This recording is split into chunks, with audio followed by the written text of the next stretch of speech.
به یک دفعه گفتن لا اله الا الله در روز رمضان، یک دفعه شاید هر باری بگوی استغفر الله، خدایا گناه ما ببخش. در هر شب رمضان از آسمان صدا می آید.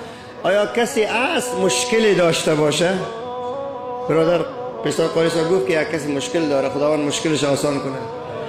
چطور وقتی ذات ذوالجلال داشته باشی او و ماه رمضان هم باشه او و تو هم روزه داشته باشی او، هنوزم بگویی که من مشکل دارم؟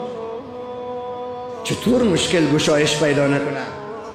کلیدم به دستت باشه، دروازه‌ام برات نشان داده باشه، حمایتگرتم، صاحبتم، مهربان ترین ذات باشه، خالق ذوالجلال، و تو هنوزم شک کنی که مشکل من نمیشه؟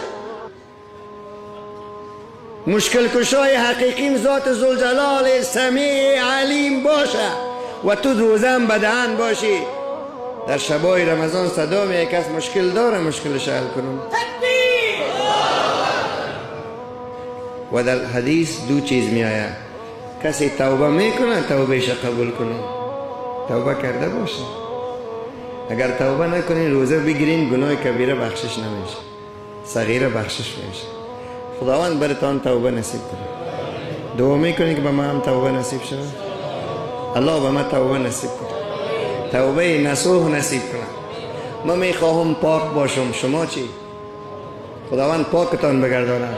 به یاد داشته باشین که جنت جای ناپاکان است، جنت جای کثیفان است، جنت جای نجس ها نیست، جنت جای رذیل ها نیست. خدا پاک کنین برادرای عزیز، با آب توبه خدا پاک کنین، با بحر رحمت رمضان خدا بشوین، چشماتان بشوین. چشما زنا کرد، زبانها را بشوین، غیبت کرد، گوشها را بشوین، گناه شنید، دستها را بشوین، ظلم کرد نکرد. رمضان آمده، دریای رحمت خدا آمده، بشوین. شبا را به خواب تیر نکنین برادرای عزیز. 1 ساعت خواب شوین بس نیست. کار دارین 2 ساعت خواب شوین، خیلی کار دارین 3 ساعت خواب شوین، 4 ساعت خواب شوین. نکنین شب رمضان به خواب تیر. هر شب رمضان لیلة القدر است برادر، هر شب قدر است. ای خواجه چی می جویی تو از قدر نشانی؟ هر شب قدر است. اگر قدر بدانی که نفهمی شب 27 هم خواب میکنی. و در اون حدیث مبارک میں پیغمبر علیه السلام میگه کسی توبه کنه توبهش قبول کنم، کسی طلب مغفرت میکنه گناهش ببخشم. این دو معنا داره.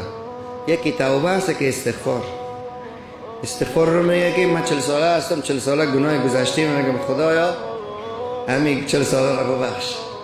گناه 40 سال گناه کردیم، ما تو 60 هستی به 60 سال 40 سال گناه کردیم، خدایا این رو ببخش. گناه ما زیاد است، گناه ما کلان است، گناه تو هم کلان است، ولی گناه ما پروردگار از رحمتی تو کرده کلان نیست.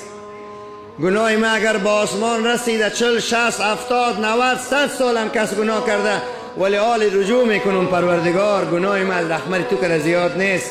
خدایا گناه ما را به رحمت شستشو کو. و هر شب ذات ذوالجلال صدا میزنه بلا کیف، یادتان نروه.